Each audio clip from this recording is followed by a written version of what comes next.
Hi, it's Andy. Hi, it's Dave. Hi, it's Kirk. Welcome to the ADK Rock and Metal channel, and today we are checking out the band Scribe. Yay! Never heard of them. Never heard of those fuckers.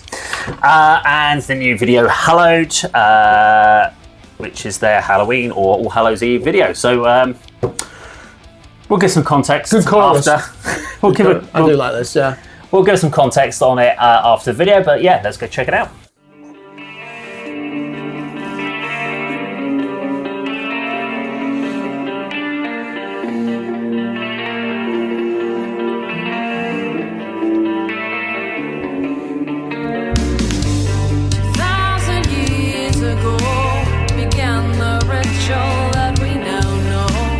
Before I cut my hair.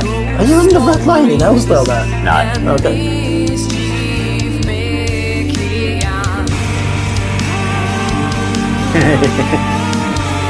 Best chorus on the album, that's in my opinion. We got Papa Scarlet involved in this one. Whose father's that? Dan's father. Right. Yeah. Bandad.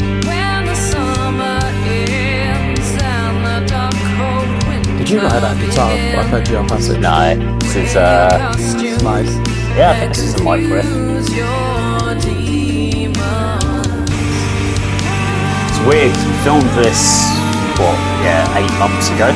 Now going back and looking at it 8 months on, I can already see things I would change from the filming, of how I'd broken it up, because there's no performance element. So me and Ellie both shot footage for this. That's an Ellie camera angle. Which woodlands? That's my camera angle. What we used here? Which woodlands? Roxmore Woods. Oh, okay. Don't know where you used to live there. The boundaries of the living and the dead of blue. Faces carved in candlelight. Keep your fires burning. Clown face. Bigger sword this time.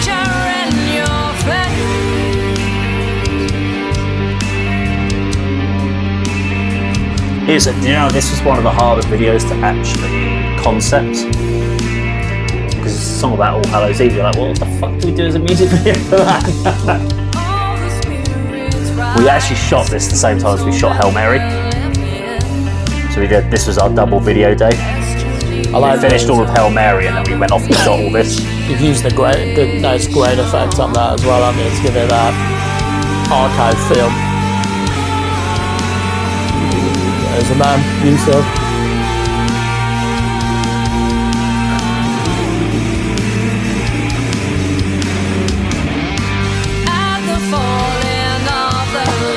Good acting. Literally generally found that. Fucking trick. We're like, fuck it, it's staying. That's hilarious. I could have said that did look weird. I said to her, I was just like, I want you and your one to run as fast as you fucking can. And so each time they've each gone up in speed. It did not look choreographed like really, you could tell it's really for them.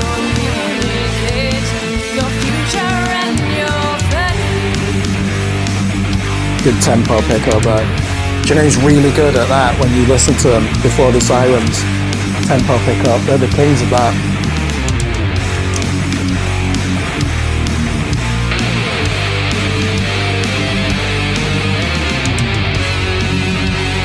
We've added a little bit of colour to bleach into the world at this point.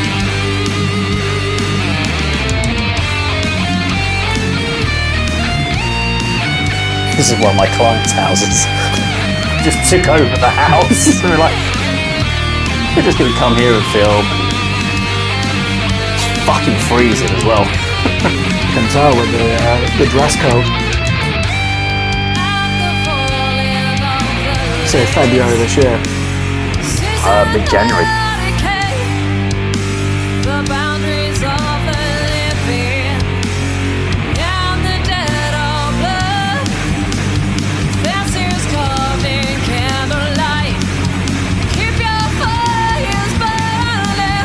Well, it looks scared, doesn't it?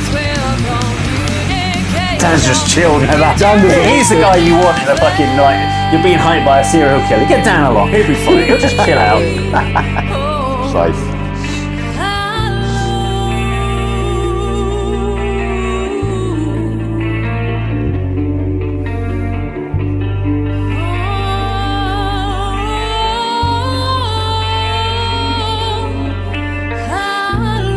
It's like, yeah, we're chilling out in the garden. It's fucking January. Fucking hell.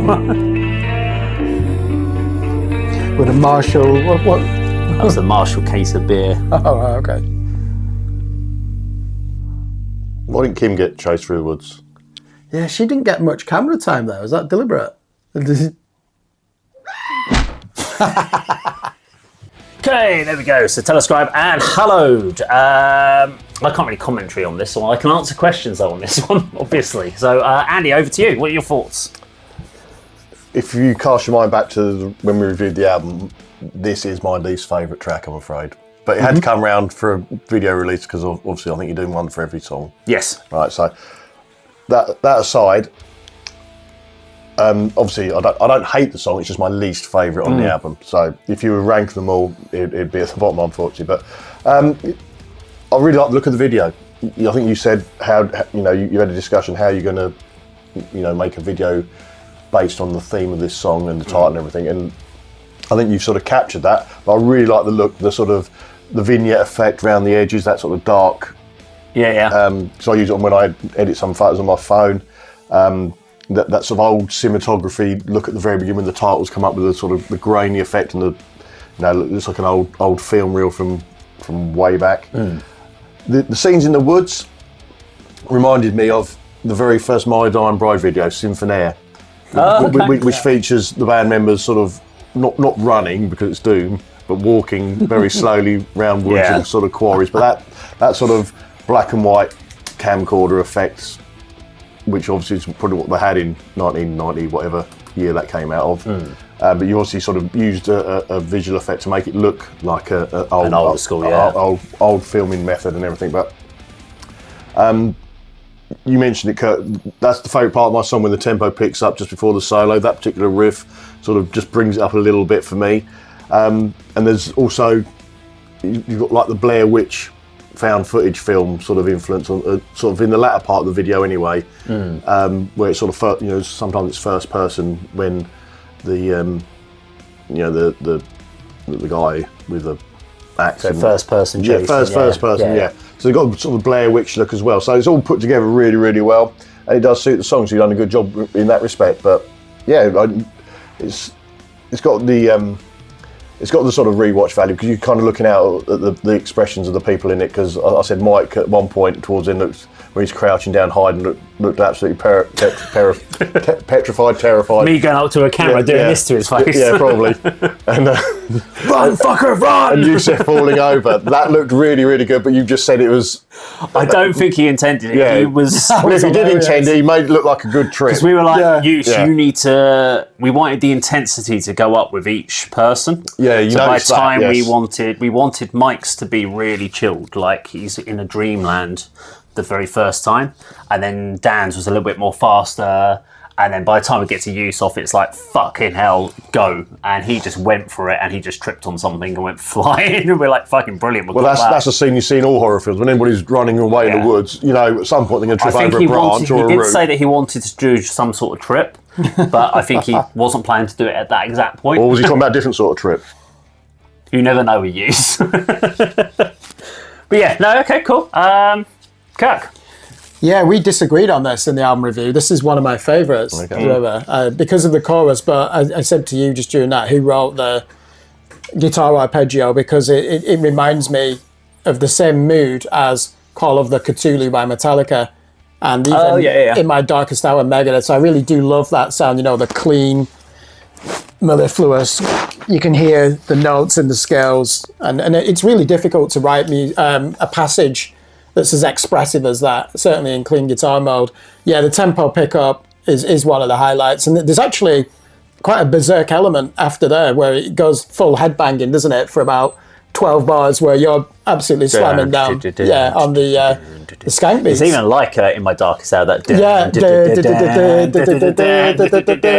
So definitely I would call this, it's like progressive gothic metal when you listen to that song, and we've been talking about Oceans of Slumber today, and that's a good comparison, I think, for this Scribe album. The video, so you said, was it a Woodlands in Broxbourne? Yeah, Broxbourne Woods. Yeah. So I thought they did a good job on it. And again, I do like that grainy effect. It looks like a footage from a Pathé news clip from the 1930s. So yeah, my question, is it unintentional? I didn't see much screen time for Kim, and she is the vocalist in the band. So it's intentional. And carries us out. Okay, so what's the reason? So if you watch this in line with Hail Mary, it corresponds with Hail Mary. Okay. So I'm not in Hail Mary, and Kim plays the witch of Hail Mary, which means she can't be a part of the character base of here. But if you actually watch Hail Mary, when you get introduced, after Yusuf walks into the video, the 3 times when you see Mike, he's asleep on a bench. Dan is asleep in a chair, and when you next see Yus is asleep underneath a tree. So they're in all 3 of them, and all of them, if you actually watch the videos, their eyes are flickering because they're dreaming. And in this, they're telling the story of their dreams.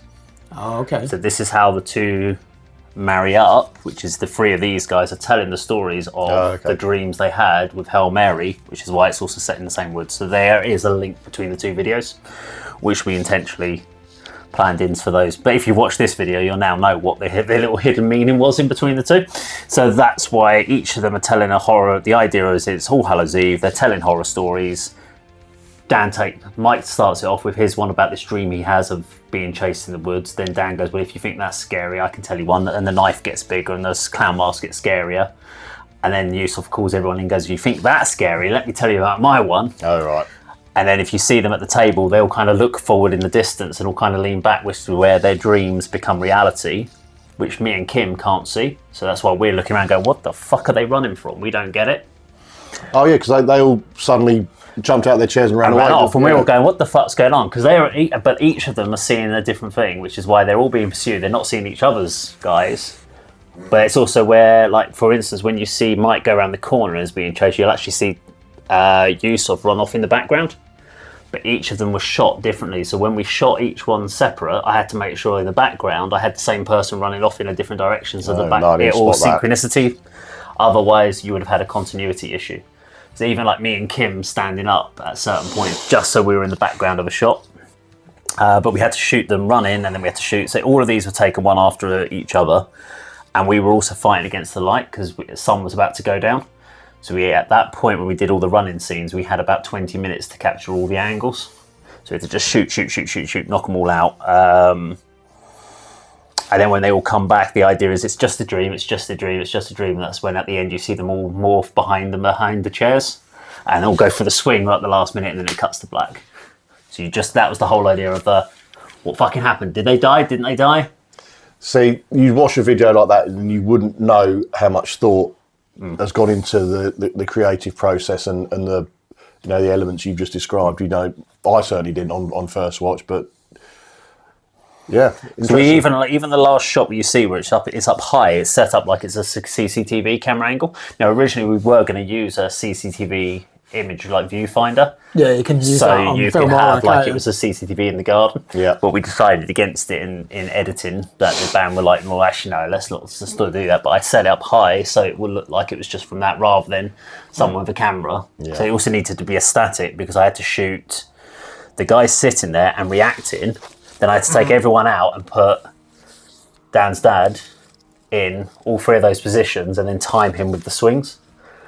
And then superimposed all those, and so we laid up about 4 or 5 different camera shots over the top of each other. There are a couple of errors that I've picked up in it, which anyone who's watching the video in detail will know the errors. How long does it take to edit something like that? So you've got all this footage on various cameras, then you import it into your laptop, and you're in Filmora, aren't you? About 3 hours. Only 3 hours To do that one. Are you? So do you know what? Is it snapping or clipping? You know when you get your time frames? Yeah. Because you've got different cameras. I know you can differently. How easy is it? Because I'm quite interested in the only probably reason learning I'd say about that. for me it's 3 hours because of I shoot in the order that I want to edit. Oh, okay, yeah. So it's very easy for you to just It's a lot get that harder on the when people board. do music. They'll do a video and they'll be like, right, well, what we'll do is we'll shoot the end part of the film here, then we'll do a bit of the mid, then we'll do a bit at the beginning, then we'll come back and do this one. And you're like, sometimes you which have video to is this just thing? because people Yeah. have, let's say you've got to have scratches on the face at the end. You can't shoot. You're going to have to do that at the end. Yeah. So I try to shoot in sequence. That way, when I load the footage back on in all the shots, I can drag it into the timelines quickly. Yeah. And then I can quickly overlay, and I can then cut quickly. And then all I do is I cut a very rough version of the video together. And let's say it's a 4-minute song. I'll usually have about 9-10 minute video length. Yeah. Video, and then I've got to work out what needs to cut out. So I then start going through it, going, right, well, I'll get rid of that bit, that's not needed. And then you start working on the flow. But the biggest problem you have is where people have an idea for a video, but haven't storyboarded it or timelined it.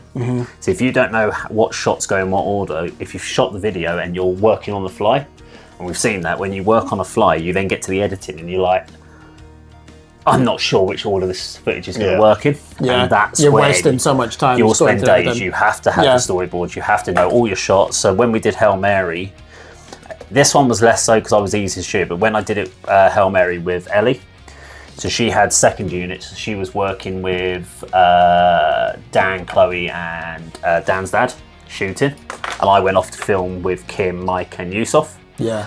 But she had a sheet of paper saying, I need this shot, this shot, this shot. We went to the site and we were like, set the camp up here. These are the shots you must have, but feel free to shoot some other shots within that context. And I left her for about an hour and a half while I went off and shot the other scenes. And I came back and she just took me through what she'd done. I'm like, brilliant, you've got all the shots. Brilliant, we can sort that out and I can edit it. But if you do not list out your storyboard, you're kind of buggered. Ellie Rothwell, we should give her a mention. Very good. She's doing obviously Scarlet Envy's. What's it? Which one is it? She's doing 2 of them, isn't it? Is it Label and? So we're going to be seeing Masquerade. So we're going to be seeing a lot more of her work. That's the good thing. Yeah. And so it'll be interesting to see her developing. Well, it's her and Lee, I think, are doing the editing on this one. So it'll be interesting to see how they come together. So there we go. Scribe and Hallowed. Now, if you enjoyed the video today, please do like, share, and subscribe. I'll see you on the video sometime very soon.